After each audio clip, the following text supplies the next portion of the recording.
अथ मन्त्रपाठः।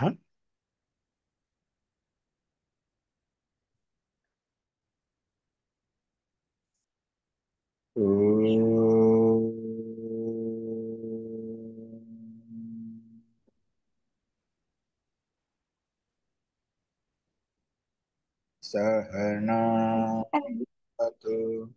सहनौ भुनक्तु सह वीर्यं करवावहै तेजस्विनावधीतमस्तु मा विद्विषावहै। ॐ शान्ति शान्ति शान्तिः।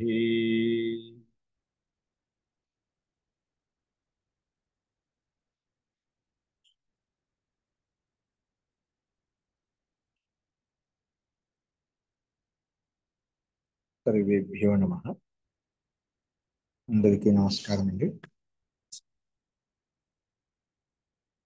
మనము మీమాంసా దర్శనంలో 1వ అధ్యాయంలో 2వ పాదం చూస్తున్నాము. ఇందులో నిన్న మనము 9వ సూత్రం వరకు చెప్తున్నాము. ఇక్కడ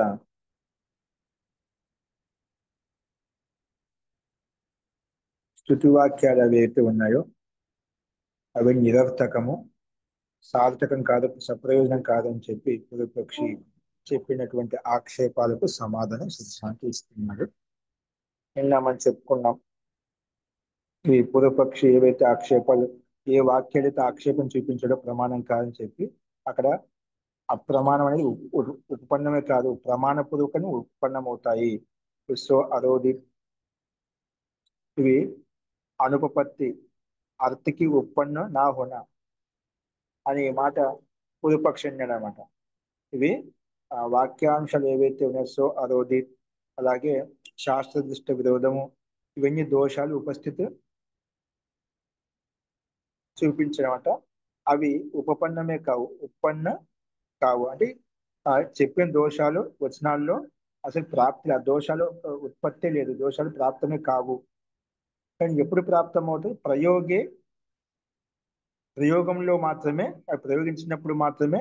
అంటే ఇప్పుడు దొంగతనం చేయాలి, అనుష్ఠానం చేయాలి, ఆ అమృత వాకు అని చెప్పి మనకు ఏవైతే వాక్యాంశాలు ఉన్నాయో అది ఆ వాక్ ద్వారా అబద్ధం చెప్పబడుతుంది అనే వాక్యాలు దోషరూపని చెప్పిన అవన్నీ కూడా ప్రయోగంలో దోషయుక్తం అవుతాయి. కానీ ఇక్కడ ప్రయోగ రూపంలో విధానం చేయబడలేదు. అందుకే ఇక్కడ ప్రయోగేలో మాత్రం నిశ్చయంగా ఆ విరోధం కలుగుతాయి. కానీ ఇవి అప్రయోగభూత అంటే ప్రయోగ రూపంలో విధి రూపంలో చెప్పబడలేదు, అందుకే దోషయుక్తం కావు అని చెప్పి సిద్ధాంతి ఆ పూర్వపక్షి చూపించిన దోషాలు ఏవైతే దోషాలు కావాలని ప్రయోగ రూపం అంటే విధి రూపంలో విధానం చేసినట్టే దోషం అవుతుంది. ఇక్కడ విధి రూపంలో చెప్పలేదు. స్థేనం మనః అనృత వాదిని వాక్ అనే వచనాలు అవి అనుపపన్నం అని ఏవి చెప్పారో అవి ఉపపన్నం అవుతాయి, అంటే ప్రమాణీభూతంగా తీసుకోబడతాయి.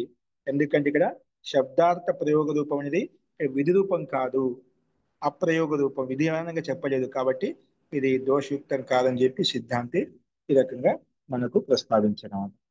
అస్తు అక్కడ స్థూలంగా మనకు సంపూర్ణ పూర్వపక్షి ఆక్షేపాలకు సిద్ధాంతి సమానం చెప్పాడు. ఇవి అప్రమాణీభూత ప్రమాణమే, ఈ వచనాలను సార్థకమే అని చెప్పి సప్రయోజనం చూపించడం అన్నమాట. ఇవన్నీ ప్రయోగ రూపంలో మాత్రం దోషాలు వస్తాయి. ఈ ప్రయోగ రూపంలో ఇవ్వబడలేదు కాబట్టి దోషయుక్తం కాదని చెప్పి చెప్పారన్నమాట. ఇప్పుడు క్రమంగా మళ్ళీ పూర్వపక్షికి ఏ ఉదాహరణలో, ఏ వాక్యాంశాలలో దోషారోపణ చూపించాడో దానికి ఒక్కొక్క దోషాన్ని చూపిస్తూ సిద్ధాంత సమానం చెప్తున్నాడు. అదంటూ చూద్దాం. ఇక్కడ నిన్న మనం చెప్పుకున్నాము, అక్కడ భూమిక రూపంలో పూర్వపక్షి చెప్తున్నామట. పూర్వపక్షి ఏమన్నా అంటే ఆ సిద్ధాంతం చెప్తూ అంటున్నామట. యదుక్తం విధేయస్య ప్రరోచనార్థ స్థుతిరితి. అంటే అక్కడ సిద్ధాంతం చెప్పా అంటే పొదుపక్ష సిద్ధాంతికి అంటున్నామట. ఇక్కడి నుంచి మనం చెప్పుకోే పాఠము ఒకసారి గమనించండి. ఫస్ట్ ఇంకెవరికైనా సందేహాలు ఉన్నాయి మీకు పాఠం ప్రారంభించుకోవడానికి ముందు?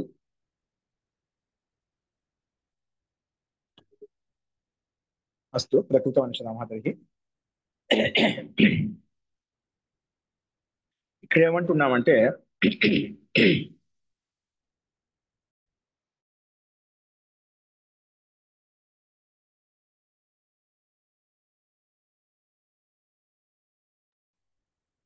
ఇక్కడ గుణవాదస్తు అంటే గౌణ రూపంలో కథనం. అది ఏ రూపంలో గౌణ రూపంలో కథనం అంటే పూర్వపక్షి ముందు ఒక దోషం చూపించాడు. ఏ రకం దోషం చూపించా అంటే సిద్ధాంతం అంటున్నాడు. ఏమంటున్నాడు పూర్వపక్షి? ప్రశ్నకర్త అంటే ప్రశ్నకర్తనే పూర్వపక్షి అన్నమాట. పూర్వపక్షినే ప్రశ్నకర్త ఒకటి. పూర్వపక్షి సిద్ధాంతం ఏమంటున్నా అంటే నువ్వు చెప్పావు కదా, విధేయస్య ప్రరోచనార్థాస్థితి, విధేయ వాక్యానికే ప్రరోచన రూపంలో ప్రరోచన అంటే ప్రేరక రూపంలో ఈ స్థుతి వాక్యం ఇవ్వబడింది, అనర్థకం కాదు సార్థకమే నువ్వు చెప్పావు అన్నమాట. అది తది ఇహ కథం అవకల్ప్యత, అది ఏ రకంగా అది కల్పితం చేయగలుగుతావు, ఏ రకంగా చెప్పగలుగుతావు? ఎందుకంటే ఎత్ర అన్యం విధేయం అన్యచ్చ స్తూయతే. ఇక్కడ విధివాక్యం భిన్నార్థాన్ని బోధిస్తుంది, స్థుతి వాక్యం భిన్న వాక్యాన్ని స్థుతిస్తున్నమాట. రెండు భిన్న భిన్నంగా ఉన్నాయి. భిన్నంగా ఉన్నాయి కాబట్టి నువ్వు ఎలా చెప్పగలుగుతావు? విధి వాక్యానికి స్థుతి వాక్యం ప్రదర్శన రూపంలో ఉంటుంది, స్థుతి రూపంలో ఉంటుంది, ఎలా చెప్పగలుగుతావు? ఎందుకంటే విధి వాక్యం అన్యమైంది, భిన్నమైంది. అది స్థుతి వాక్యం భిన్నంగా ఉంది. అది స్థుతి వాక్యం విధి వాక్యార్థాన్ని బోధిస్తుంది, సంకేతిస్తుంది. అది భిన్నంగా ఉన్నాయి కానీ ఆ కథం అవకల్ప్యత, ఏదైతే నువ్వు కల్పన చేసుకోగలుగుతావు. అందుకే ఎత్ర అన్యత్ విధేయం అన్యచ్చ స్తూయతే. ఆ స్థుతివాక్యం భిన్నంగా ఏదో దాన్ని స్థుతిస్తుంది, విధివాక్యం భిన్నంగా ఏదో ఒక అర్థం చెప్తుంది. అది భిన్నంగా ఉన్నాయి, ఎలా చెప్పగలుగుతావు? కాబట్టి ఉదాహరణ చూపించడానికి ఎలాగంటే పొదుపక్షి చూపిస్తున్నాడు. వేతస వేతస శాఖ వేతస శాఖయ అవకా అవకాభిశ్చ అగ్నిం వికర్షతి. వేతస శాఖయ అవకాభిశ్చ అవకాభిశ్చ అగ్నిం వికర్షతి. ఇక్కడ వేతశ శాఖయ, వేతశ అని ఒక వృక్ష విశేషం యొక్క శాఖ, ఒక శాఖ అనమాట. అవకాభి ఇది కూడా ఒక అటువంటిది ఒకటి, ఆ శాఖ విశేషం, కొమ్మ విశేషం అనమాట. తో వేత శాఖయ అవకాభిశ్చ అగ్నిం వికర్షతి, అగ్నిని వేరు చేస్తాం. అంటే ఈ అంటే ఒక కథ విశేషం అంట. అంటే ఆ చెట్టు యొక్క కథ, ఆ కొమ్మ యొక్క కథ ఏదైతే ఉందో అది వేతస్ అని ఒక చెట్టు విశేషము. అది మనకు తెలుగులో ఏమంటారో తెలియదు. అలాగే అవకాబి ఇది ఒక చెట్టు విశేషం అనమాట. అంటే దాని యొక్క కర్ర ఏదైతే ఉందో ఆ కర్ర ద్వారా, ఆ దండం ద్వారా అగ్ని వికర్షితే, అగ్ని వేరు చేస్తున్నామంట. అగ్నిని వేరు చేస్తున్నాం అంటే ఇప్పుడు యజ్ఞం చేసే చోట ఎక్కడైతే అగ్నిని ప్రజ్వలింపజేసామో అక్కడ సమిధులతోటి మనకి ఒక అగ్నియాదాన్ని చేస్తూ ఉంటాం. అక్కడ అగ్ని వెలుగుతూ ఉంటుంది, మండుతూ ఉంటున్నమాట. లేదా కొన్ని అగ్ని చయనం ఇటుకా చయనం చేస్తాం, ఇటుకలు కూడా వేరు చేసి ఉంటాం. అక్కడ బాగా ఇటుకలు కూడా బాగా మండుతూ ఉంటాయి అన్నమాట. అంటే అక్కడ మధ్యలో పెట్టిన ఇటుకలు ఏవైతే ఉన్నాయో అప్పుడు అంతా అయిపోయిన తర్వాత, కర్మానుష్ఠానం అయిపోయిన తర్వాత దాన్ని వేరు చేస్తాం. అప్పుడు ఏదో మనం కర్రతోటి మనం మామూలుగా ఉంటాం, చిమ్టి అంటే పట్టకార, పట్టకారతోటి మనం ఆ సముద్రం ఎటు అయిపోయిన దాన్ని గెలకడము కుదరదు. అంటే గెలకడం అంటే లోపల అడుగున ఏమైనా అలాగే ముద్దలాగా ఉంటే దాన్ని కలుపుతాం అనమాట, దాన్ని విడిదిస్తాం అనమాట. ఆ కర్రతోటి చిమ్టి ఆ పట్టకాలతో అలాగా మనం కర్ర తీసుకుని అలాగా అంటామట ఆ సందర్భంలో ఇవి. అలాగా వేత శాఖయ అవకాభిష్ట అగ్నిం వికర్షిత, అగ్ని వేరు చేస్తున్నాడు అక్కడ. ఆ భిన్నంగా చేస్తున్నా అంటే అగ్ని నుంచి కావచ్చు, సముద్రం కావచ్చు, అలా కలుపుతున్నా, వేరు చేస్తున్నామట. అంటే బాగా మండే విధంగా లేదంటే దాని నుంచి వేరు చేయాల్సింది ఉంటే వేరు చేస్తున్నామట. అది ఇక్కడ తాత్పర్యం. సో వేతస శాఖయ అవకాభిశ్చ అగ్నిం వికర్షిత, అగ్ని వేరు చేస్తున్నాడు. ఇది వేతస అవకే విధీయత. ఇక్కడ ఈ వాక్య వికర్షిత అనేది విధి వాక్యం అనమాట. వేతస అవకే అంటే ఈ కథ ద్వారా వేతస అవకతో యుక్తమైనటువంటి కథ ఏదైతే ఉందో దాని ద్వారా అగ్నిం వికర్ష, అగ్ని వేరు చేస్తున్నాడు. అది ఇటుకలు కావచ్చు, కథలు కావచ్చు, ఇదే కావచ్చు, అక్కడ ఉండేటువంటి వేరు చేస్తున్నామట. ఇది విధి వాక్యం మనకు. ఇదేంటి ఇక్కడ విధి వాక్యము. కానీ ఇక్కడ స్థుతి ఏంటి? విధి వాక్యం స్థుతి ఏమి చెప్పారు? ఆపశ్చ స్తూయంతే ఆపో వై శాంతాహ ఇది. ఇక్కడ ఈ విధి వాక్యానికి స్థుతి వాక్యం ఏంటి? ఇక్కడ ఇక్కడ విధి వాక్యము అగ్ని వేరు చేస్తున్నా అని చెప్పి చెప్పండి. వేతస అవక ద్వారా, ఆ దండం ద్వారా ఈ అగ్ని వికర్షితం చెప్పుకుంటున్నాం, ఇది విధి వాక్యము. ఇక్కడ స్థుతి వాక్యం ఏంటి? ఆపశ్చ స్తూయంతే, కళ్ళు శాంతంగా ఉన్నాయి, శాంతంగా స్థుతించబడి స్థుతి వాక్యం అంట. ఆపశ్చస్తూయంతి ఇది ఆపోవై శాంత, ఇది స్థుతి వాక్యం. ఇది విధి వాక్యం అయితే ఇది స్థుతి వాక్యం. కానీ దీనికి సంబంధం ఉంది. ఆపశ్చస్తూయంతే ఇది భిన్న స్థుతి వాక్యం భిన్నంగా జలం శీతలంగా ఉంటాయని భిన్న అర్థాన్ని బోధిస్తున్నామట. ఇక్కడ వేతశ శాఖయ అవకాభిశ్చ అగ్ని వికర్షతి, ఇది విధి వాక్యం భిన్నంగా అర్థంగా భిన్న అర్థాన్ని బోధిస్తుంది. రెండు విధి వాక్యం అన్యత్, స్థుతి వాక్యం అన్యత్. అటువంటిప్పుడు పరస్పర సంబంధం ఎలా ఉంటుంది? కథం అవకల్ప్యత, ఇక్కడ సంబంధం ఎలా, స్థుతి వాక్యం ఎలా చెప్పగలుగుతావు? దానికి సంబంధం ఏమైనా ఉందా ఇక్కడ? ఎందుకంటే అక్కడ వికర్ష అగ్ని వేరు చేసే అర్థంలో ఆపోవై శాంత అని చెప్పి స్థుతి వాక్యం కింద తీసుకున్నావు, దానికి సంబంధం ఉంది అని చెప్పి పూర్వపక్షి ఆక్షేపించాడు. అర్థమైన ఇది ఆక్షేపణ అర్థమైతే మన సమాజం సింపుల్ గా ఉంటుంది. కాబట్టి ఇక్కడ విధి వాక్యం వికర్ష అగ్ని నుంచి వేరు చేస్తున్నాం. ఆ కర వేతస అనే కర ద్వారా, అవక అనే కర ద్వారా మనము అగ్నిని, అగ్నిలో ఉండే ఇటుకలు కావచ్చు లేని కర్రలు కావచ్చు వేరు చేసి దాన్ని కలుపుతూ వేరు చేసి అక్కడ బాగా మండేలా కల్పిస్తున్నామట. అది ఆ సందర్భంలో విధి వాక్యం అట. ఆ విధి వాక్య స్థుతి వాక్యం ఇచ్చేది ఇక్కడ ఆపశ్చస్తూయంతే అంటే ఆపోవై శాంత, దీని శీతలంగా ఉన్నాయి. అది ఈ వాక్యానికి, ఈ స్థుతి వాక్యానికి, పైన విధి వాక్యానికి సంబంధం ఏంటి ఇక్కడ? ఏ రకంగా స్థుతి వాక్యం తీసుకోవాలి? అందుకే ఇవి అనర్థకము అన్నిటిగా పూర్వపక్షి ఆక్షేపణ చేస్తున్నామట. అప్పుడు దానికి సమానం తదుచ్యతే, తద్ ఉచ్యతే అని చెప్పి ఇప్పుడు సమానం చెప్తున్నాడు. అది పూర్వంలో నిన్న చెప్పింది, అది ఇక్కడ ఇవ్వలేదు మనకు. అది దానికి సమాధానం తదుచ్యతే అని చెప్పి సిద్ధాంతి ఇప్పుడు పదసూత్రం సమానం చెప్తున్నాడు. ఈ పూర్వపక్షి చేసిన ఆక్షేపానికి సిద్ధాంతి సమానం చెప్తాడు. ఏంటి విధి వాక్యం ఏంటి ఇక్కడ? వేతశ శాఖయ అవకాభిశ్చ అగ్నిం వికర్షిత, రెండు ఇచ్చామట. వేత శాఖ ఒకటి, అది అవకాభి, అది ఒక వృక్ష విషయం యొక్క కథ అనమాట. ఆ కథ ద్వారా అగ్నిని వేరు చేస్తున్నాడు, ఇది విధి వాక్యం. ఆ విధి వాక్యం స్థుతి వాక్యం ఇచ్చారు ఆపోవై శాంతాహ, ఇది ఇది ఇచ్చాడు. కానీ ఇక్కడ పూర్వపక్ష అభిప్రాయం ఇది విధి వాక్యం వేరు, స్థుతి వాక్యం భిన్న భిన్నంగా ఉంది. నువ్వు ఎలాగ విధి వాక్యం స్థుతి వాక్యం ఎలా చెప్పగలుగుతావు అని చెప్పి నువ్వేం చెప్పావు? విధి వాక్యానికే స్థుతి వాక్యాలు ప్రేరణాభూతంగా ఉంటాయని చెప్పావు. ఇక్కడ చూస్తే ఈ రకంగా ఉంది, భిన్న భిన్నంగా ఉన్నాయి. నువ్వు ఎలాగా స్థుతి వాక్యం విధి వాక్యానికి అంగభూతంగా ఉంటుంది, ఏకవాక్యత రూపంలో ఉంటే ఎలా చెప్పగలుగుతావు? కథం అవకల్ప్యత అని పూర్వపక్షి ఇక్కడ ఒక స్థుతి వాక్యాన్ని విధి వాక్యం చూపించి దోషం చూపించామట, దోష రూపంలో వ్యక్తం చేశామట. అప్పుడు దానికి సిద్ధాంత సమానం చెప్తున్నా. ఇక్కడి నుంచి చూడండి. గుణవాదస్తు, గుణవాదం అంటే అది గౌణ కథనం అండి, సామాన్య కథనం. అక్కడ చెప్పింది ఆపోవేశాంత స్థుతి వాక్యం చెప్పింది ఒక సామాన్య కథనం చెప్పామట. గుణవాదస్తు అంటే నిషేధం చెప్పింది. నువ్వు అదొక దోషం చెప్పింది, దోషం కాదు. గుణవాద, గుణవాదం అది అంటే ఒక గౌణ కథనము, సామాన్య కథనము, ముఖ్య కథనం కాదు అని చెప్పి సిద్ధాంతం ఒక మాటలో సుట్టు రూపంలో సమానం చెప్పాడు. దానికి భాషను చూడండి, దాన్ని ఓపెన్ చేసి ఎలా చెప్పారంటే గుణవాదస్తు, అది గుణవాద అంటే అది గౌణ కథనము. గౌణ కథనం దాన్ని ఓపెన్ చేసి చెప్పాడు. గౌణ ఏష వాదో భవతి, ఏష అంటే ఏష వాద ఆపోవై శాంత ఏ కథనం చెప్పామో అది గౌణ కథనం అట. గౌణో ఏష వాదో భవతి అంటే యత్ సంబంధిని స్తోతవ్యే సంబంధ్యంతరం స్తూయతే, అంటే యత్ సంబంధిని స్తోతవ్య అంటే ఏదైనా ఒక సంబంధితమైన వాక్యాన్ని స్థుతించినప్పుడు ఆ సంబంధ్యంతరమైన ఏదైతే సంబంధితమైన వాక్యాన్ని స్థుతించినప్పుడు, అంటే సంబంధితమైన వాక్యాన్ని స్థుతించినప్పుడు ఆ దానితో ఆ స్థుతి వాక్యంతో సంబంధితమైనటువంటి వేరే వాక్యం కూడా స్థుతించబడుతుందన్నమాట. వేరేది కూడా సంబంధి అంత ఆ సంబంధంతో యుక్తమైన వేరే సంబంధంతో యుక్తమైన వాక్యం అయితే ఉందో అది కూడా స్థుతించబడుతుంది. ఆ సంబంధంతో అనుబంధంగా ఉండేది కూడా అది స్థుతించబడుతుంది అన్నమాట.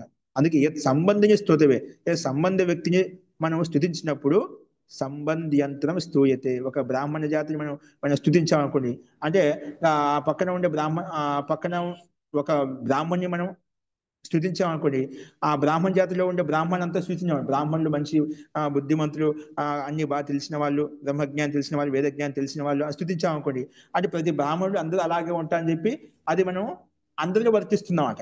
అంటే స్థుతి ఒకరికి చేసేటప్పుడు ఆ స్థుతి ఇంకొకరికి కూడా వర్తిస్తుంది. సంబంధితమైన వ్యక్తి బ్రాహ్మణ్ అంటే ఆ బ్రాహ్మణ జాతి సంబంధిత మిగతా వాళ్ళు చాలా మంది కదా, ఆ సంబంధితమైన వ్యక్తులకు అందరికీ కూడా అదే వర్తిస్తుంది.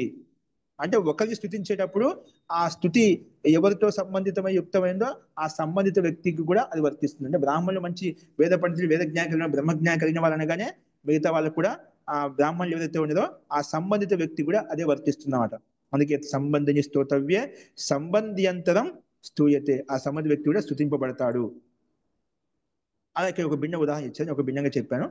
అభిజనో హి ఏష వేతసావకయో తతస్తే జాతే. అభిజనో హి ఏష, అభిజన అంటే అది ఉత్పన్నమైందన్నమాట. ఎక్కడి నుంచి? వేతసావకయో. ఈ వేతస్ అని ఒక మనం చెప్పాం కదా, ఒక కొమ్మ విశేషం అని చెప్పి, అంటే ఒక ఆ చెట్ ఒక పౌధ విశేషానికి ఆ చెట్టు విశేషం ద్వారా తీసుకుంటే ఒక కర్ర అనమాట. తో వేతసావకయో, ఇవన్నీ ఒక చెట్టు యొక్క కొమ్మలు, కర్రలు అనమాట. అవి ఎలా ఉత్పన్న? అభిజన అంటే, అభిజన అంటే ఉత్పత్తి స్థానం చూపిస్తున్నామట. ఉత్పత్తి స్థానం ఎక్కడ? తతస్తే జాతే.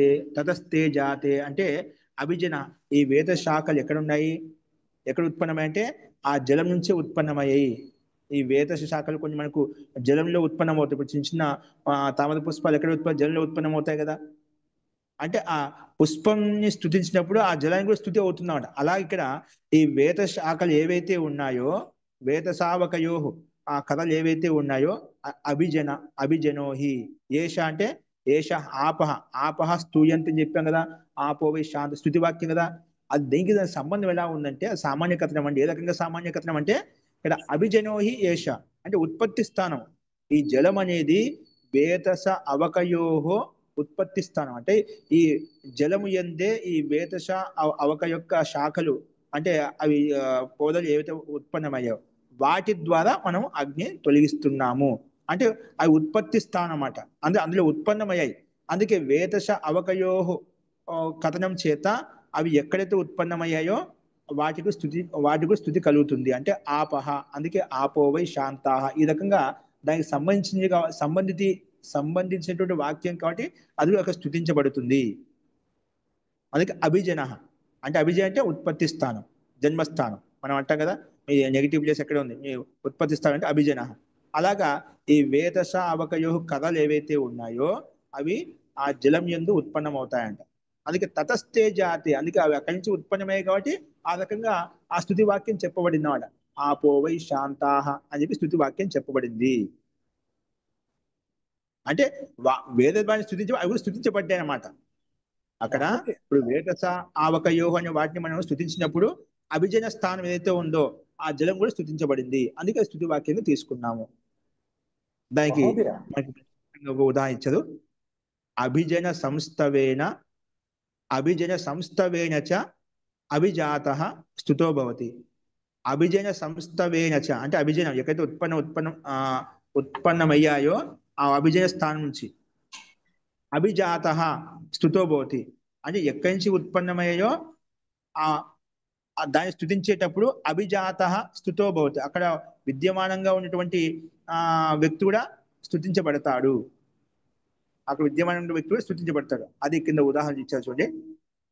యథ అస్మకాభిజనో దేవదత్త అస్మకేషు స్తూయమానేషు స్తుతం ఆత్మానం మన్యతే. అస్మకాభిజనో అంటే అస్మక ఒక దేశం, ఒక నగరం, ఒక జన. అస్మకాభిజన దేవదత్త, అస్మక దేశంలో ఉత్పన్నమైన దేవదత్తుడు అస్మకేషు స్తూయమానేషు, ఆ అస్మక దేశాన్ని, అస్మక నగరాన్ని స్థుతించేటప్పుడు అందులో విద్యమానంగా ఉన్నాడు కదా. స్తుతం ఆత్మానం మన్యతే, అతను కూడా నన్నే స్థుతిస్తున్నా అని చెప్పి అతను కూడా ఆ రకంగా భావిస్తాడనమాట. ఇప్పుడు ఏ విధంగా అయితే మనం భారతదేశంలో మనం మన విదేశీయులంతా భారతదేశం పొగుడుతున్నామట, అది ఏ రకం కావచ్చు అనుకుందాం. భారతదేశం పొగుడుతున్నప్పుడు అక్కడ ఉన్న విదేశాల్లో ఉన్న భారతీయులంతా కూడా చాలా మనల్ని పొగుడుతున్నా అనే సంతోషం కలుగుతున్నమాట. ఎందుకంటే ఆ భారతదేశంలో పుట్టి పెరిగారు కాబట్టి ఆ భారతదేశంని పొగిడేటప్పుడు ఆ భారతదేశంలో విద్యమానంగా ఉన్నంత భారతీయులంతా కూడా గర్వపడతారు, సంతోషిస్తారు. ఆ రకంగా ఇక్కడ తీసుకోవాలన్నమాట.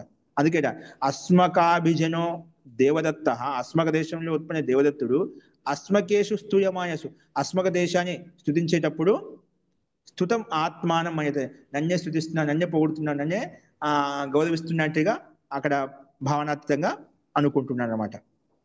అలాగే అంటే అది ఆ సంబంధితమైన వ్యక్తి ఆ భారతదేశంలో ఉత్పన్నమైన కాబట్టి అది భారతదేశంతో సంబంధితయుక్తమైన వ్యక్తి కాబట్టి అక్కడ అతను స్తుతింపబడి భావించబడుతున్నాడు. అలాగే ఇక్కడ ఏ విధంగా భారతదేశాన్ని స్తుతించేటప్పుడు అస్మక విజయాన్ని స్తుతించేటప్పుడు అందులో ఉన్నటువంటి దేవదత్తుడు కూడా ఏ విధంగా నన్నే స్తుతిస్తున్నాడు అన్నిటికీ విధంగా భావ భావనాయుక్తంగా ఉన్నాడో అలాగే ఇక్కడ ఏవం అత్రాపి ద్రష్టవ్యం ఏవం అత్రాపి ద్రష్టం ఇక్కడ కూడా అదే విధంగా మనము అర్థం చేసుకోవాలి. అంటే ఇక్కడ ఏంటి ఇప్పుడు ఆ వేతసావకయో ఒక ఉత్పత్తి స్థానం ఏంటి ఆపహ. అందుకే ఇక్కడ వేతసావకయోను మనము చెప్పినప్పుడు దాని ద్వారా అవి ఎక్కడైతే ఉత్పన్నమయ్యా వాటి స్థాన విశేషం కూడా స్థుతింపబడుతుంది. అందుకే అక్కడ స్థుతి వాక్యంగా ఆపోవై శాంతా అది సంబంధం అంటే ఈ పదాలకు అపేక్ష ఉంది సాకాంక్ష పదాలు అనమాట. అంటే అనుబంధయుక్తంగా సంబంధయుక్తంగా ఉందన్నమాట. సంబంధయుక్తంగా ఉంది కాబట్టి అది కూడా మనం తీసుకున్నాము. ఆ రకంగా ఇక్కడ సిద్ధాంత సమాజం ఏవం అత్రాపి ద్రష్ట ఈ రకంగా ఇక్కడ కూడా మనం అర్థం చేసుకోవాలి అని చెప్పి సమాజం చెప్పాడు. ఫస్ట్ పూర్వపక్షి అడిగిన దానికి సమాధానం వచ్చిన కరెక్ట్ ఇక్కడ యుక్తి సంగతంగా సమాజం చెప్పాడు సిద్ధాంతి మహోదయ. జీ ఇప్పుడు ఇక్కడ ఏవక అవకయోహో అని చెప్పారు కదా మహోదయ. అక్కడ ఏతాసావకయోహో వేతస అవకాయోహో అన్నారు కదా మహోదయ. అక్కడ ఒక ఒక వృక్ష శాఖ యొక్క విశేషం చెప్పామన్నారు. ఆ శాఖలు ఇప్పుడు నీటిలో ఉత్పన్నం అవుతున్నాయి కాబట్టి ఇప్పుడు ఎలాగైతే అస్మాకం దేశాన్ని స్థుతించినప్పుడు అందులో ఉన్న దేవదత్తుడు స్థుతించినట్టు ఫీల్ అవుతాడో అలాగే ఇప్పుడు ఇందులో ఉత్పన్నమే కాబట్టి మనం ఆపవే శాంత అని దానికి కూడా చెప్తున్నామని ఉద్దేశం మహోదయ అక్కడ. అదే అండి, అదే ఉద్దేశం. ఓకేనా. కానీ ఇప్పుడు ఆ వృక్ష దీన్ని ఎందుకు తీసుకొచ్చాడు మహోదయ? ఇక్కడ అగ్నిని ఇది చేసినట్టు ఎందుకు ఆ ప్రస్తావన వచ్చింది మహోదయ? అసలు ఏంటి ఇప్పుడు వేతస అవకాయోహో అగ్నిని దూరం చేస్తున్నాడు అన్న ఒక ప్రస్తావన తీసుకురావడానికి ముఖ్య ఉద్దేశం ఏంటి మహోదయ? తీసుకురావడానికి అక్కడ పూర్వపక్షి ముందు ప్రకరణంలో అందుకే ప్రకరణంలో ముందు గుర్తు పెట్టుకోవాలి మనం. అక్కడ స అరోది అలాగే అనేక విధి వాక్యాలు చెప్పుకున్నామట. ఏం చెప్పుకున్నాం మనము అక్కడ స్థేయం మనః అనితవాదిని వాక్ అంతకంటే ముందు ప్రారంభంలో పూర్వపక్షి అనేక రకాలుగా ఆక్షేపణ చేశాడా? అవునండి. వాయువం శ్వేతమాలభేత భూతి కామ దానికి సమాధానం చెప్పారు. అలాగా పూర్వపక్షి చెప్పినటువంటి ఆక్షేపాలు ఏవైతే ఉన్నాయో స అరోధి ఇక్కడ ముఖ్యంగా ఆ ఆక్షేపాలు ఏవైతే వ్యర్థము నిరర్థకము ఇది క్రియార్థవచనం కాదు. ఆమ్నాయసి క్రియార్థత్వం చెప్పారు, క్రియార్థవచనం అప్రయోజనం చెప్పాడు కదా. అవి లేదంటే అప్రయోజనం కాదు. విధి వాక్యానికే ఈ స్థుతి వాక్యాలు, విధి వాక్యానికే ఇవి స్థుతి వాక్యాలు. అంటే విధి వాక్యానికి అంతర్గతంలో స్థుతి వాక్య అర్థవాద వాక్యం చెప్పబడింది. అంటే స్థుతి వాక్యాలు ఇవి విధి వాక్యాన్ని ప్రేరేపిస్తున్నాయి కాబట్టి విధి వాక్యానికి అంగభూతంగా ఉంటాయి, ఒకే అర్థాన్ని బోధిస్తున్నాయని చెప్పాడనమాట. దానికి నువ్వు చెప్పావు కదా విధి వాక్యాలన్నీ కూడా విధి వాక్యానికే స్థుతి వాక్యాలు ప్రేరణాభూతంగా ఉంటాయని చెప్పావు అన్నమాట. కానీ నువ్వు స్థుతి వాక్యాలు చెప్పే స్థుతి వాక్యం ఇక్కడ భిన్నంగా ఉంచుడు. ఇక్కడ వేదసావకయో అనే ఉదాహరణ చూపిస్తూ విధి వాక్యాన్ని దానికి స్థుతి వాక్యం చూపిస్తూ రెండు విధి వాక్యం భిన్నార్థాన్ని బోధిస్తుంది, స్థుతి వాక్యం భిన్నార్థాన్ని బోధిస్తుంది. అట పైన సిద్ధాంతం చెప్పినప్పుడు చెప్పేసి సమానం చెప్పాడు. ఈ విధి వాక్య అర్థవాద వాక్య స్థుతి వాక్యాలు ఏవైతే విధి వాక్యానికి అంగభూతమైనటువంటివి ఏకవాక్యాన్ని కలిగి ఉంటాయని చెప్పాడు. దాన్ని అంగీకరించినవి కూడా నువ్వు ఆ రకంగా నువ్వు సమానం చెప్పావు, సరే బాగానే ఉంది. కానీ ఇక్కడ ఎందుకు విధి వాక్యం ఇది ఈ రకంగా ఉంది, స్థుతి వాక్యం ఈ రకంగా ఉంది. విధి వాక్యం ఒక అర్థాన్ని బోధిస్తుంది, స్థుతి వాక్యం ఒక రకాల అర్థాన్ని బోధిస్తుంది. ఇక్కడ మనం భిన్నంగా ఉన్న స్థుతి వాక్యం నుంచి చెప్పావు, ఆ మాట చెప్పాం. ఇక్కడ భిన్నంగా ఎందుకుంది అన్నందుకు ఉదాహరణ చూపించాడు అనమాట. పూర్వ దిష్టాంతాన్ని సిద్ధాంతాన్ని మనసులో పెట్టుకొని విధి వాక్యానికే ఈ స్థుతి వాక్యాలు ప్రేరణభూతంగా అంగభూతంగా ఉంటాయని చెప్పావు. ఇక్కడ అంగభూతంగా లేదే. విధి వాక్యం ఒక అర్థాన్ని బోధిస్తుంది, స్థుతి వాక్యం ఇంకొక అర్థాన్ని బోధిస్తుంది, భిన్న అర్థాన్ని బోధిస్తున్నమాట అని ఈ ఉదాహరణ తీసుకొచ్చినప్పుడు దానికి సమాధానం ఇది ఒక గౌణ కల్పన చెప్పామండి. సంబంధిత వాక్యం మా ఉద్దేశం భారతదేశం పోవడం, ఆ భారతదేశంలో ఉన్న ప్రతి పౌరుని పోవడం ముఖ్య ఉద్దేశం కాదు. సంబంధితమైన అభిజనం కాబట్టి సంబంధితమైన కూడా అందులో స్థుతించబడింది అన్నమాట. ఆ రకంగా అనుబంధం ఉండడానికి భారతీయుల వ్యక్తికి అందరూ కూడా పోతుందంటే ఆటోమేటిక్ గా సహజంగానే మనకు ఒక భావన కలుగుతున్నమాట. మన జాతీయ వాళ్ళను పొగుడుతున్నాం అంటే ఆటోమేటిక్ మనకు ఆ భావన ఒక అది ఉత్సాహాన్ని కలుగజేస్తున్నాడు, ఒక సంతోషం కలిగజేస్తున్నాడు, అది స్వాభావికం. అలాగే స్తుతి వాక్యం ఆ రకంగా, అది స్తుతి ఎక్కడ సంబంధితమైనది కాబట్టి స్తుతి వాక్యాలు కూడా స్తుతి వాక్యం కింద తీసుకోవాలి. విధి వాక్యం వేరు, అది స్తుతి వాక్యం వేరేది కాదు ఇక్కడ. అర్థమైందా? మహోదయ, అస్తు మహోదయ. జీ వరలక్ష్మి గారు ఆ, పక్క పేజీలో వివరణలో ఇచ్చారు మహోదయ. అది ఏమిచ్చారండి? అదే ఇప్పుడు మీరు అన్నారు కదా వేద శాఖ, అది ఉంది కదా స్తుతి వాక్యం. यह विधि अग्नि चयन कर्म में शतरुद्रीय होम के प्रकरण की है। वचन का अभिप्राय है बैत के टुकड़े और शैबाल सिवार के बांस की खपच्ची में बांधकर अग्निस्थान को कुरेदता है। जिसमें अग्नि स्थित है उसको कुरेदता है। यह कुरेदने की विधि स्रोत सूत्रों में देखनी चाहिए అని ఇచ్చారు. జీ అదే ఆ సందర్భంలో అది మనము ఈ ఉదాహరణ ఇచ్చామంట. అంటే దాని ప్రయోగం ఉంది. అంటే ఆ విధి వాక్యానికి స్తుతి వాక్యం ఏంటి ఇక్కడ? ఆపోవై శాంతాహ అని చెప్తున్నామట. ఇది విధి వాక్యం మనకు. ఆ విధి వాక్యానికి ఆపోవై శాంతాహ అనేది భిన్నంగా ఉంది. స్తుతి వాక్యం భిన్న అర్థాన్ని బోధిస్తుంది, విధి వాక్యం ఒక భిన్న అర్థాన్ని బోధిస్తుంది, వాటి అర్థాన్ని బోధిస్తున్నాయి. ఇక్కడ నువ్వు ఎలా సమాధానం చెప్తావు అన్నప్పుడు గౌణ కల్పన అండి అని చెప్పామట. గౌణ కల్పన అది సంబంధిత అభిజన సంస్థ అభిజన వ్యక్తిని, అక్కడ స్థానిక వ్యక్తిని స్తుతించేటప్పుడు అభిజాత స్తుతో భవతి, అక్కడ ఉన్నటువంటి వ్యక్తులు స్తుతింపబడుతున్నట్టుగా ఆత్మానం మన్యతే,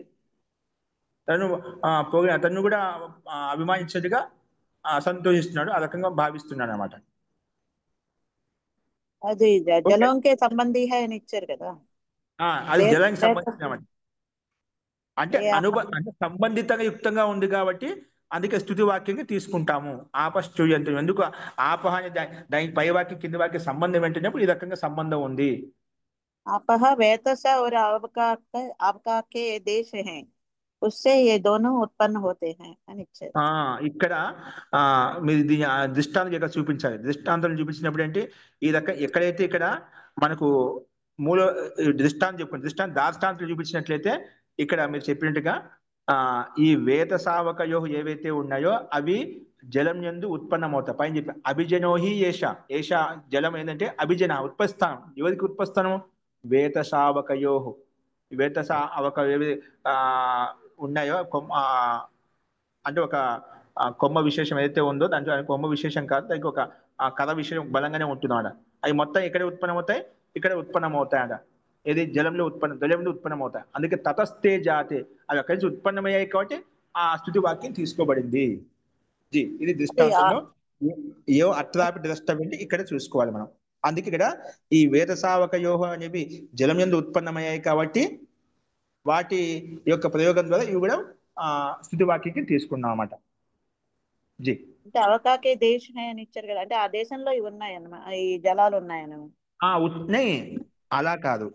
వేద సావ అంటే అవి ఆ జలం ఇప్పుడు ఏ విధంగా తామర పుష్పాలు నీటి యందు ఉత్పన్నమవుతాయి కదా, అలాగా ఈ వేద సావకయో కూడా ఆ జలం కారణంగా ఉత్పన్నమవుతాయి. అంటే ఆ జలం యందు ఉత్పన్నమవుతుంటే ఎక్కువ జలం ఉండే ప్రదేశంలో ఉత్పన్నమవుతాయి తాత్పర్యం అంట.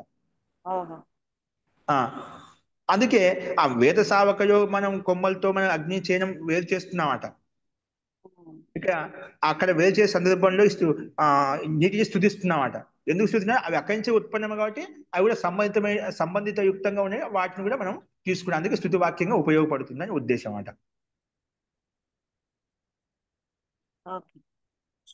అంటే ఇక్కడ కేవలం ఈ వేతస అవక ఏదైతే మనకు అవి ఉన్నాయో, భాష ఏవైతే ఉన్నాయో, అవి కథ ఏదైతే ఉందో అగ్నిని వేరు చేయడానికి అగ్ని ఎక్కడైతే విద్యమానంగా ఉందో కుదేదన అంటే ఏమిటి? దాన్ని గెలకడం అంట. గెలికి అట్లా మనం వేరు చేస్తూ ఉంటాం అంట మంట అనుష్ఠానం పూర్తి అయిపోయిన తర్వాత. ఓకేనా? లేదా అక్కడ కొన్ని కావాల్సినటువంటి మనకు పక్కకు తీసుకొని లేదు వేరు చేయడం అలాగా అన్నమాట. అదే ఆ సందర్భంలో ఉపయోగపడింది అన్నమాట. అంటే వీటిని చెప్పేటప్పుడు అవి ఎక్కడ ఉత్పన్నమయ్యాయి అంటే దానికి అభిజనం, వీటికి అభిజనం అంటే ఉత్పత్తి స్థానం. వేద సావక యొక్క ఉత్పత్తి స్థానం అంటే అభిజనము. అభిజనం అంటే ఉత్పత్తి స్థానం. సామాన్యంగా వ్యవహారంలో అడుగుతామండి కొంచెం, ఇది సామాన్య వ్యక్తి విద్వాంసులు అంటారు కో అభిజన అంటే ఏ దేశం నుంచి వచ్చావు, అంటే ఏ మూలస్థానం వ్యక్తి, ఎక్కడి నుంచి వచ్చావు, నీ ఉత్పత్తి స్థానం ఏంటి? అభిజయ శబ్దంతో అడుగుతుంది అన్నమాట. కో నామధేయం అంటాం కదా, అలాగా ఓ అభిజన అంటే ఎక్కడి నుంచి వచ్చారు మీరు? అభిజన ఉత్పత్తి స్థానం. ఏదికి ఉత్పత్తి స్థానం? వేద సావకయోకి ఉత్పత్తి స్థానము. ఈ దృష్టాన్ని చెప్పడం కొరకు, అందుకే ఇది ఉత్పత్తి స్థానం జలం కాబట్టి ఆపోవై శాంతాహ అని స్థితి వాక్యం ఇవ్వబడింది. పూర్వపక్షి ఈ సిద్ధాంతం తెలియకుండా చెప్పాడు వీడ ఆ వేదసావ వేదసా వేదస శాఖయ అవకాభిష్ట అగ్ని వికర్షతి, ఇది విధి వాక్యం బాగానే ఉంది. వికర్షతి వేరు చేయడం విధి వాక్యం. స్థుతి వాక్యం అంటే ఆపోవై శాంత, దీనికి సంబంధం ఇది. విధి భిన్న వాక్యం, భిన్న వాక్యం సంబంధం ఏంటి? సంబంధం ఈ రకంగా ఉంది. వేద సావకానికి ఉత్పత్తి స్థానం కాబట్టి ఆ సంబంధయుక్తంగా ఉంది, స్థుతి వాక్యంగా తీసుకున్నాము. అదే వాక్యం ప్రేరేపిస్తున్నాడు. అందులో ఒక వాక్యీకభూతం అనమాట. ఆ విధి వాక్యానికి ఏకవాక్యతను కలిగి ఉంది. ఆ అర్థంతో యుక్తమే, సంబంధయుక్తంగా ఉందన్నమాట. బుధపక్షం అంటే ఇది భిన్న వాక్యం, ఇది భిన్న వాక్యం. ఇది వాక్యం వేరు, శృతి వాక్యం వేరు అంటున్నాడు. వేది కాదండి, సంబంధిత వాక్యమే. ఈ రకంగా సంబంధం చూసుకోవాలి. ఏ విధంగా అయితే మనం భారతదేశంలో పోడుతుంటే భారతదేశంలో వ్యక్తులు గౌరవపడతారో అలాగే సంబంధితం కాబట్టి అది కూడా ఆ రకం తీసుకోబడింది. సామాన్యంగా ఆ భారతీయులను పొగుడుతున్నామంటే, ఆ భారతదేశం పొగుడుతున్నంటే భారతీయుల వాళ్ళందరూ కూడా మంచిగా ఉండాలి కదా పొగుడుతున్నాం మనం అంటే, వాళ్ళని తీసుకుంటాం లేదా? సహజంగా తీసుకుంటాం. ఒక భారతదేశం కూడా భారతదేశంలో ఉన్న వైశిష్ట్యాన్ని పొగుడుతున్నాం అంటే అక్కడ భారతీయులు, అక్కడ ఉండేటువంటి వ్యక్తులు ఆ రకంగా ఉన్నది కంటే పొగుడుతున్నాం అంట. దేశాన్ని పొగుడుతున్నా, దేశంలో ఉండే మనుషులను పొగుడుతున్నా తాత్పర్యం కదా. ఒక స్థానం పొగడం కదా మనం. అలా ఇక్కడ తీసుకో. అందుకే శుద్ధి వాక్యం కాదు, విధి వాక్యం వేరు కాదు అని చెప్పి సిద్ధాంతి సమానం చెప్పాడు. ఇది గుణవాద గౌణకథను అలాగే చెప్పేవాడు. దాని అందరూ సంబంధయుక్తంగా ఉన్నదా చెప్పావు అంతే. ఇప్పుడు సామాన్యంగా ఆ కథనం ఉందా? ఇప్పుడు భారతీయులను పోగొడుతుందంటే ఆ భారతదేశంలో ఉన్న వ్యక్తులు కూడా గౌరవపడుతుందంటే అది భారతదేశంలో ఉన్న వ్యక్తిని చెప్పడం ముఖ్య ఉద్దేశం కాదు, భారతదేశాన్ని పోవడమే ముఖ్య ఉద్దేశం అక్కడ. కానీ ఈ అర్థం కూడా వస్తుందన్నమాట. అది సామాన్య కథనం, అది సామాన్య కథనం అన్నమాట. ఉద్దేశం అది కాదు అక్కడ. భారతదేశం పోవడం, భారతదేశంలో ప్రతి ఒక్కరిని పోవడం ఉద్దేశం కాదు. ఇప్పుడు మహోదయ, ఈ వేదస అవకయోహ అన్న పదంలో మనకి ఆ కొమ్మకి విశేషమైనది ఈ అగ్ని చేయడానికన్నా పూర్వ విధి కూడా ఉండాలి కదా మహోదయ. అప్పుడు ఏంది పూర్వ విధి అంటే? ఇప్పుడు ఈ కొమ్మతో ఎక్కడైతే అగ్ని చేయడం కలిగిందో, అగ్ని చేయని ఇప్పుడు మనకు అగ్ని యజ్ఞయాగాలు చేసే వాళ్ళు ఏది పడితే కథతో తీసుకొని పక్క తీయాలండి. ఒక కథ విశేషం ఉంటుంది అన్నమాట. ఆ కథ విశేషం తీస్తుంది అన్నమాట. ఓకేనా? అది వేద సావక దాంట్లో పక్క తీస్తున్నారు అన్నమాట. అగ్ని పక్క తీస్తున్నారు. అర్థమైంది. కరెక్ట్. ఇప్పుడు అర్థమైంది. ఆ రకంగా దానికి సమానం అది మొత్తానికి. అది పూర్వపక్షికి సమానం చెప్పినా కూడా విధి వాక్యానికే స్థుతి వాక్యాలు ప్రధానభూతంగా ఉంటే, అంగభూతంగా ఉంటే, ఏకవాక్యభూతంగా ఉంటే చెప్పానమాట. ఏకార్థంగా ఉంటాయని చెప్పుకున్నాం. అది అంగీకరించిన తర్వాత కూడా మళ్ళీ ఒక దోషం చూపించాడు. నువ్వు ఆ మాట అన్నావు కదా, విధి వాక్యానికే స్థుతి వాక్యం ప్రధానభూతంగా ఉంటాయి. ఇక్కడ ఈ వాక్యం నేను చెప్తావు, ఇది విధి వాక్యం, ఇది స్థుతి వాక్యం, ఇది భిన్న భిన్న, ఇది ఇంకే సమానం చెప్తావు. అది సామాన్య కథను చెప్పాము, దాంట్లో సంబంధిత యుక్తంగా ఉంది కాబట్టి నువ్వు దాన్ని వేరెందుకు అనుకుంటావు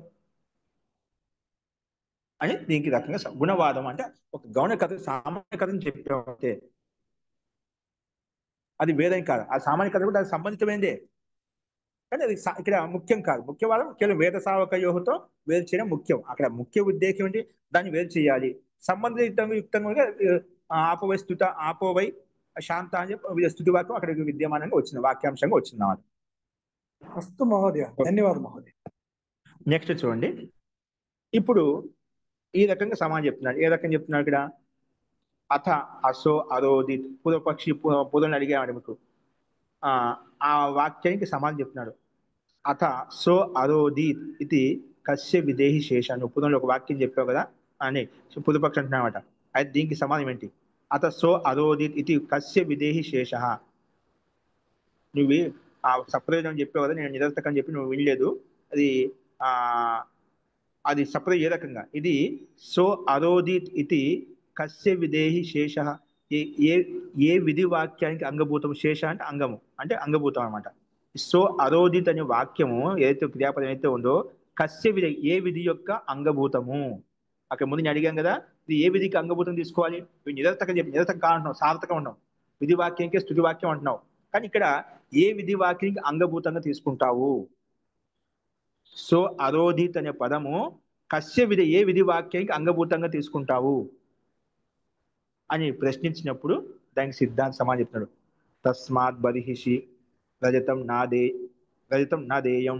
తస్మాత్ బర్హిషి రజతం నాదేయం అంటే బర్హిషి ఒక యాగ విశేషణ. బర్హిషి ఈ యాగంలో రజతం నాదేయం అంటే రజతం ఇవ్వకూడదు.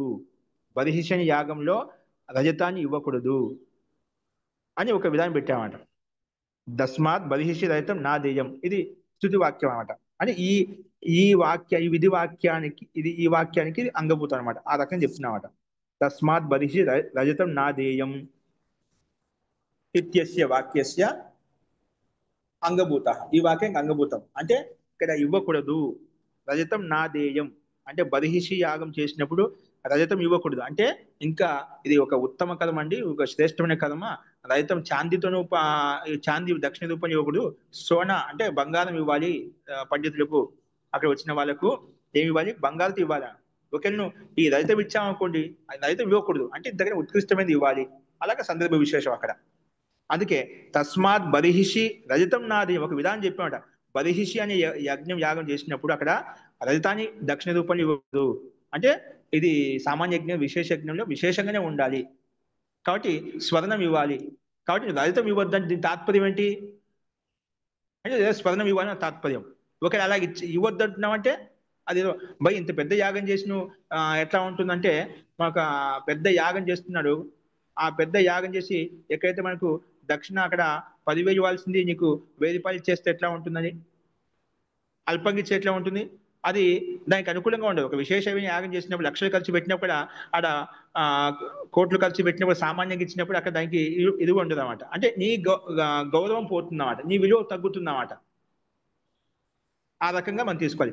తస్మా బర్హి రజతం నాది ఒక విధివాక్యం చెప్పవంటే అది ఇవ్వకూడదు. అలా చేస్తే నీకు అవమానం అవుతుంది, నువ్వు ఏడుస్తావు. అలా చేస్తే మీ ఇంట్లో హాని కలుగుతుంది, మీకు ఎవరు గౌరవించదు. అలాగే తీసుకుంటాం అన్నమాట.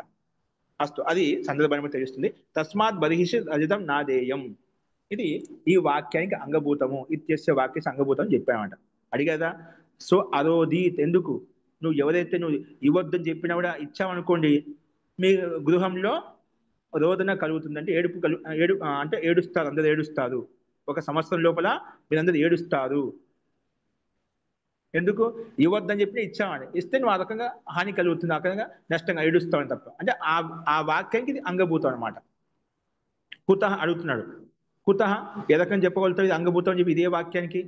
సాకాంక్షత్వాత్ పదానం ఈ పదాలకు పూర్వ అరోధిత్ అనే పదంతో సాకాంక్ష ఉంది, ఆకాంక్ష పదాలకు సంబంధం ఉందన్నమాట. నువ్వు ఈ పని చేయొద్దని అనుకో, పని చేసానికి ఇక్కడ వెళ్ళొద్దు అంటే వెళ్ళకూడదు. వెళ్ళా అంటే కింద పడతావు, కింద పడితే ఏడుస్తాను అనమాట. అంటే ఈ పని చేయొద్దని చెప్పి నువ్వు చేసా అంటే ఏమవుతుంది? ఏడుస్తానమాట. అంటే ఆ రకంగా సంబంధం ఉందన్నమాట. ఈ పని చేయొద్దంటే చేసా అంటే ఏంటి? అక్కడ ఆ అర్థానికి సాకాంక్షత్వం ఉందన్నమాట. అందుకే సాకాంక్షత్వాత్ పదానం. అందుకే ఇక్కడ ఆ వాక్యం చూపించాడు. సాకాంక్ష ఉంది కాబట్టి అక్కడ అనుబంధం ఉంది. అందుకే వాక్యం మళ్ళీ చూపిస్తూ సో అరోదీత్ యద్ అరోదీత్ తద్ రుద్రస్య రుద్రత్వం ఇత్యత్ర సహ ఇతి ప్రకృతాపేక్షః. సహ ఇతి ప్రకృతాపేక్షః తత్ ప్రత్యయాత్. ప్రకృతాపేక్షః తత్ ప్రత్యయాత్. ఇక్కడ సో అరోదీత్ ఇప్పుడు సర్వనామ శబ్దం సహ అనేది ఏంటివి? సర్వనామ శబ్దం. అంటే సర్వనామ శబ్దాన్ని ఉపయోగిస్తున్నా అంటే ముందు ఏదో ఒక వాక్యం చెప్పి ఏదో కథను చెప్పాం, ఆ చెప్పిన దానికి ఆ సర్వనామ శబ్దాలు మనం ఉల్లేఖిస్తామట. అంటే ముందు ఏదో చెప్పాం దాన్ని సహా అని చెప్పి మనం ఆ విషయాన్ని ప్రస్తావించుకుంటామట. సో అరోదీత్ అరోదీత్ ఎవరైతే ఏడిచారో రుద్రస్య రుద్రత్వం, రుద్రునికి రుద్రరూపం అనేది అని చెప్పి చెప్పుకుంటామట. ఇక్కడ సహా అనే శబ్దం ఉంది. సహ అరోదీత్ అనే పదంలో ఇత్యత్ర సహ ఇది ప్రకృతాపేక్ష. అంటే పూర్వంలో ఏదో కథను చెప్పుకున్నాడ, అదో జరిగిందాడ. ఏం జరిగింది? ఏడిచి అంటే రజితం నాదేయం అనే వాక్యం చెప్పుకున్నాం. ఓకేనా? అలాగా కొంచెం చెప్పుకున్నాం. అంత దానికి సహా అలా విపరీతంగా చేసినట్లయితే ఏడుస్తాడు. అలాగా పూర్వంలో ఏదో కథనానికి సంకేతం ఉన్నమాట. అంటే అపేక్ష ఉంది సాధనమాట. అందుకే సహా ఇది ప్రకృతాపేక్ష. పూర్వంలో ఏం చెప్పేదానికి అపేక్ష ఆ సంబంధంతో యుక్తంగా ఉంది. అందుకే సహా శబ్దం చెప్తున్నాము. తత్ ప్రత్యయాత్ ఎందుకంటే ఆ ప్రకృతిని ఇది వ్యాఖ్యానిస్తుంది కాబట్టి, దాన్ని బోధిస్తుంది కాబట్టి. తత్ ప్రత్యయాత్ అంటే ప్రకృతి తత్వాన్ని అక్కడ సంకేతిస్తుంది కాబట్టి తత్ ప్రత్యయాత్ అని చెప్పి చెప్పుకున్నాడు. ఎందుకంటే తత్ ప్రత్యయ అంటే ఆ మూల ప్రకృతి నుంచి ఆ ప్రత్యయం ద్వారా మనకు అర్థాన్ని బోధిస్తాం అనమాట. అందుకే తత్ప్రత్యయాత్ అని చెప్పి చెప్పుకున్నాం. అందుకే అదే ఇక్కడ కూడా యద్ అశ్రు అశీర్యత ఇది తస్య యద్ అశ్రు అశీర్యత తస్య అతనికి ఏ కన్నీళ్ళు ఏవైతే ఆ వస్తున్నాయో తస్య యద్ అశ్రు అశీర్యత ఇది తస్య ఇది తస్య ఇది అంటే ఇక్కడ తస్య అనే శబ్దము పూర్వంలో తస్య అంటే ఏదో ఒక వ్యక్తి ఉన్నాడనమాట. బై ఇలా ఏదో అశ్రు అశీర్యత అంటే కన్నీళ్లు కారుస్తున్నాడంటే తస్య అనే పదము ఏదో యత్ శబ్దంతో యత్ తస్య యత్ అనే శబ్దం సంకేతిస్తున్నాడట. ఇప్పుడు యత్ అరోది తస్య ఎవరైతే ఏడిచారో అతనికి.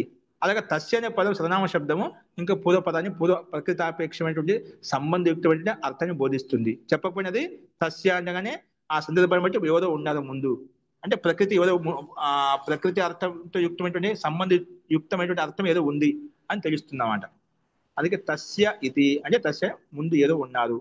అందుకే పూర్వ ప్రకృతాపేక్ష ఏవా ఇప్పుడు తస్య పదం చెప్తున్నామంటే తస్య యద్ అశ్రు అశీర్యత ఈ వాక్యము తస్య అనే పదం యత్ పూర్వంలో ఎవరో ఉన్నారో ఆ సందర్భంలో ఈ వాక్యం అతను ఎవరైతే కన్నీరు కారుస్తున్నా అని చెప్పి చెప్తున్నామంట. ఆ పదం ఎలా వచ్చిందంటే పూర్వ ప్రకృతాపేక్ష ఏవ పూర్వంలో ఏదో ప్రకృతి చెప్పుకున్నాం ఆ సందర్భంలో ఈ వాక్యం చెప్పండి. అందుకే ఆ వాక్యానికి పూర్వం చెప్పిన వాక్యం అంగభూతం అనమాట. అది కంటిన్యూ వాక్యం అనమాట. దానికి సంబంధిత వాక్యం అన్నమాట. అందుకే పూర్వ ప్రకృతాపేక్ష ఏవా ఏదో ఒక విషయం మాట్లాడుకుంటున్నాం అంటే పూర్వం ఏదో కొంచెం ఆ సందర్భం ఘటన విషయం జరిగింది ఆ విషయంలో మాట్లాడుకున్నాం ఏదో ఒక సంబంధం ఉంటుందన్నమాట. అలాగే ఇక్కడ కూడా పూర్వ ప్రకృతాపేక్ష ఏవా అని చెప్పి చెప్పుకున్నాం. కాబట్టి ఉపపత్తిశ్చ ఉపదితనస్య ఉపపత్తి అనేది సిద్ధి అనేది ఉపదితనస్య అంటే పైన ఏదో ఒక ప్రకరణం నడుస్తుంది ఏదో ఒక విషయం చెప్పుకున్నాం ఆ సందర్భంలో ఇది ఇలా జరిగింది ఇలా చేశాక ఇలా జరిగింది అని మనం తెలియదు. ఉపదితన అంటే పైనుంచి ప్రకరణం తెలుస్తున్నాడు. ఒక సందర్భం మాట్లాడుకుంటే పైన జరిగిందన్నమాట ఆ విషయంలో కూడా మాట్లాడుకున్నాం ఉపదితనస్య.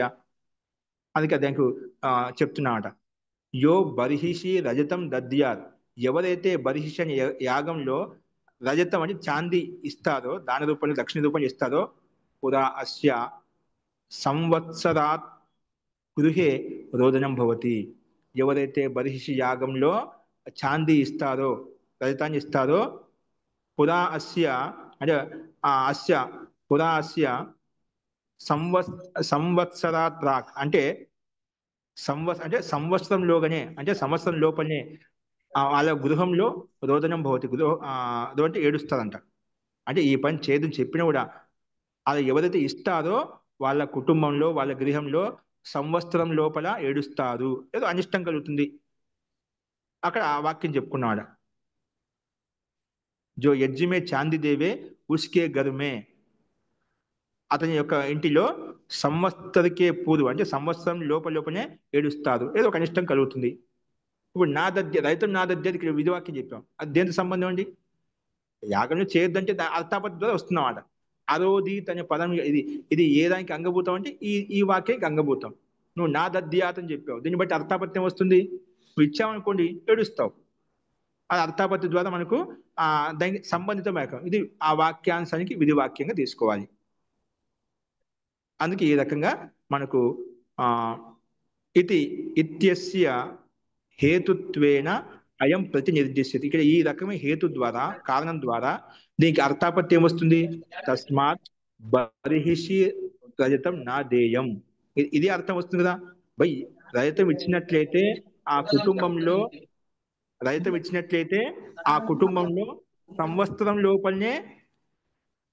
సంవత్సరం లోపలనే ఏమవుతుంది ఏడుస్తారు. దీన్ని బట్టి ఏమవుతుంది దాన్ని బట్టి అర్థాపత్యం వస్తుంది తస్మాత్ బర్హిషి రజతం నా దేయం ఇది అని అర్థం ప్రతినిర్దిష్ట ఆటోమేటిక్ వస్తుంది. అర్థాపత్తి ద్వారా మనం అర్థం చేసుకుంటామట. అందుకే ఏవం సర్వాణి సాకాంక్షాన్ని కథం విదేహి ఉపకురువంతి ఇలా చెప్పినప్పుడు అందుకే దీ అర్థాపత్తి ద్వారా నా దేయం అని చెప్పి చెప్పుకున్నామట. అప్పుడు పూర్వపక్షం అంటే ఏవం సర్వాణి సాకాంక్షాన్ని ఇలా అన్ని సాకాంక్ష పదాలు కథం విదేహి ఉపకురువంతి ఇవన్నీ అన్ని సాకాంక్షంగా యుక్తంగా ఉన్నాయి కదా విధి వాక్యం ఏ రకంగా సహకరిస్తాయి కథం విదేహి ఉపకురువంతి ఇది అన్ని అనేక పదాలు ఉన్నాయి కదా ఇవన్నీ విధి వాక్యం ఎలా సహకరిస్తాయి అన్నప్పుడు దానికి సమానంగా గుణవాదేన ఏం చెప్పండి, గుణవాద అంటే సామాన్య కథనం ద్వారా వర్తిస్తాయి అన్నిటికీ. ఇప్పుడు ఒక పని చేస్తున్నామంటే అక్కడ మనకు దానికి సంబంధించినటువంటి అన్ని ముఖ్యంగా ఏదైతే ఉందో అది తీసుకుంటామట. ముఖ్యాంశం అంటే ఇప్పుడు ఒక పని చేస్తున్న ఆ పని మనకి ఎన్నో మనం క్రియాకలాపాలు చేశాం, కానీ అవన్నీ చెప్పం. అంటే వాటికి ప్రాధాన్యత లేదని కాదు అక్కడ. కానీ ముఖ్యమైన కథనం అయితే ఉందో, ముఖ్యమైన కథనం అయితే దాని మీద మనం దృష్టి పెడతాం అన్నమాట. అక్కడ సామాన్య కథనం గుణవాదేన. అందుకే ఆ రకంగా ఈ అనేక ఏవం సర్వాణి సాకాంక్షని పదాన్ని కథం విధి ఉపకురువంతి, విధికి వాక్యం ఏ రకంగా సహకరిస్తాయంటే గుణవాదేన, గుణవాద రూపంలో అంటే గౌణ కథన సామాన్య కథన రూపంలో అన్ని వర్తిస్తాయి. అందుకే రోదనం ప్రభవం రజతం బర్హిషి దదతో రోదనం ఆపద్యతే. అందుకే రోదన ప్రభవం రజతం అంటే రోదనం ఉత్పత్తి చేసింది రజతం. ఇప్పుడు ఏడుపుని ఉత్పత్తి చేసింది ఎవరు? రజతమే కదా. రజతం అంటే చాంది. రజతం బర్హిషి దదతో రోదన ఆపద్యతే అంటే బర్హిషి యాగంలో ఆ చాంది ఇవ్వద్దు అని చెప్పావు, నువ్వు ఇచ్చావు, అందుకే రోదనం ఉత్పన్నమైంది. అంటే నువ్వు ఆ ఇవ్వడంలో కూడా నువ్వు ఏడ్చావు అన్నమాట. అందుకే నీకు ఆ సంవత్సరం లోపల ఆ గృహంలో కలహం కలిగింది, ఏడ్చారు. అలాగా ఈ రకంగా దానికి ఇది అరోదిత్ అనే పదము అంగానికి విధి అంగానికి ఏ రకమైన అరోదిత్ అనే పదం పుదుపకాడు కదా. సో అరోదిత్ ఇది కస్య విధేహి శేష, ఏ విధి వాక్యానికి అంగభూతం అంటే తస్మాత్ బర్హిషి రజతం నాదేయం అనే వాక్యానికి అంగభూతము. ఓకేనా. అందుకే రజతం నాదేయం అంటే దీన్ని బట్టి దానికి విపరీతంగా చేసినట్లయితే అవుతుంది. సో అరోదిత్ అలాగా మనం దాన్ని కలుపుకుంటాం, అంగభూతంగా తీసుకుంటాం అని చెప్పి రకంగా సమాధానం చెప్పాడు. ఇంకా దానికి సమాధానం చెప్పబడింది, అదేంటో మనం సమయం అతిక్రమిస్తుంది కాబట్టి రేపు చెప్పుకున్నామని. ఓకేనా. కాబట్టి మొత్తానికి ఏం చెప్పాడు, గుణవాదం అంటే సామాన్య కథనంగా చెప్పుకున్నాం అనమాట. అస్తు. ఒకసారి గమనించండి, ఇక్కడ స్పష్టంగా మీకు ప్రతి పదానికి సంస్కృత పదానికి అర్థం కింద ఇవ్వబడింది. మళ్ళీ ఒకసారి చూస్తే మీకు తెలుస్తుంది. అస్తు. శాంతి పాఠ.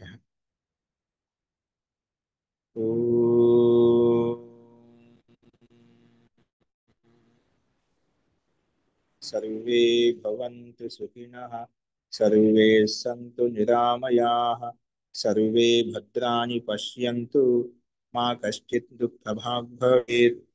ఓం శాంతి శాంతి శాంతి. సర్వేభ్యో నమః. అందరికీ నమస్కారం అండి. నమస్తే మహోదయ. నమస్తే మహోదయ.